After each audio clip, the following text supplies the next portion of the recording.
শুরু করছি পরম করুণাময় আল্লাহর নামে। আজকে আপনাদেরকে ডিম ক্যান্ডেলিং কিভাবে করবেন এর বিস্তারিত নিয়ে আলোচনা করব।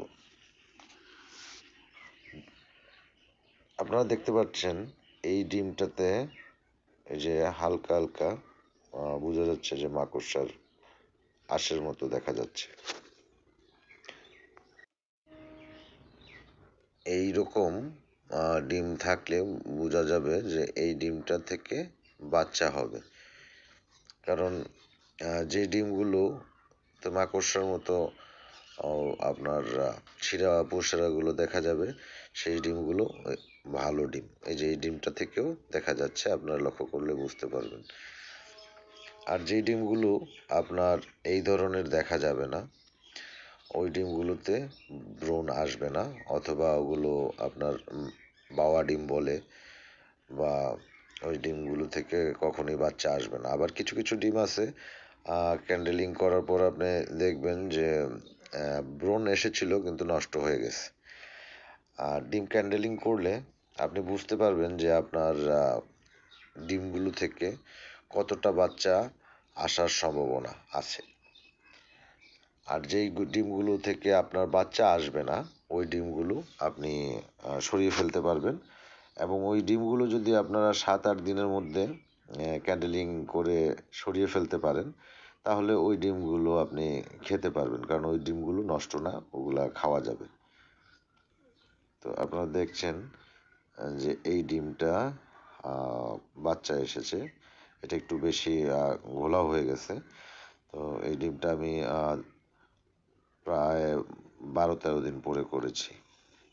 এই যে লক্ষ্য করলে দেখবেন হালকা হালকা ব্রণ বা মাকড়সার জালের মতো ডিমে আছে আবরণ। রক্তের শিরাগুলো দেখা যাচ্ছে, এটা অর্ধেক হয়েছে, অর্ধেক বোঝা যাচ্ছে। সাধারণত যে ডিমগুলোতে ব্রণ চলে আসে, ওগুলো ভালো মানে করে বোঝা যায়।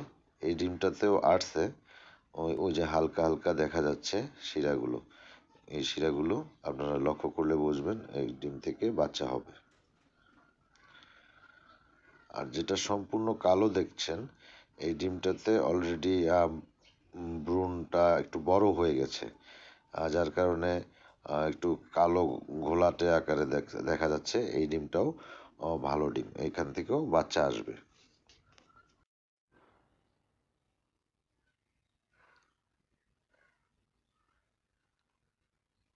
এই ডিমটিও ঠিকঠাক আছে, এই ডিমটি থেকেও বাচ্চা ফুটবে।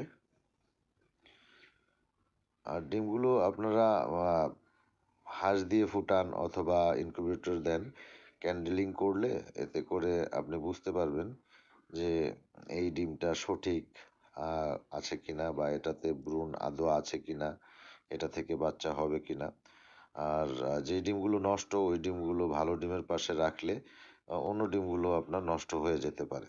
তাই ক্যান্ডেলিং করে ভালো ডিমগুলো আপনি রেখে দিবেন বাচ্চা ফোটার জন্য।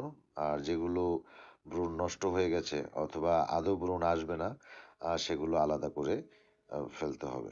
যেগুলো ভালো আছে ডিম, ওগুলো আপনি খেয়ে ফেলতে পারবেন। আর যেই ডিমগুলো থেকে ভ্রূণ নষ্ট হয়েছে, এই ডিমটা দেখেন, এই ডিমটাতে কোনো ভ্রূণ আসে নাই, একেবারে দেখেন সাদা। এই ডিমটাতে কোনো প্রকারে ভ্রূণ আসেনি, অর্থাৎ এই ডিমটা আপনার এই ডিমটা থেকে ভ্রূণ হবে না। আমি আরেকটা ডিম দেখাচ্ছি, এই যে আরো ক্লিয়ার দেখতে পারবেন। এই ডিমটাতে আপনার বাচ্চা হবে না, ভ্রূণ আসবে না। এই ডিমটাতেও একই অবস্থা। এই ডিমগুলো আপনার একদম ভ্রূণ আসেনি। এই ডিমগুলো আপনি খেতে পারবেন, চাইলে এই ডিমগুলো আপনি খেতে পারবেন। 7-8 দিনের মধ্যে বা 8-9 দিনের মধ্যেও যদি আপনি এই অবস্থা দেখেন, তাহলে বুঝতে হবে এই ডিমগুলো থেকে বাচ্চা হবে না। এই ডিমগুলো আলাদা করে আপনি সরিয়ে ফেললে আপনি এই ডিমগুলো খেতে পারবেন।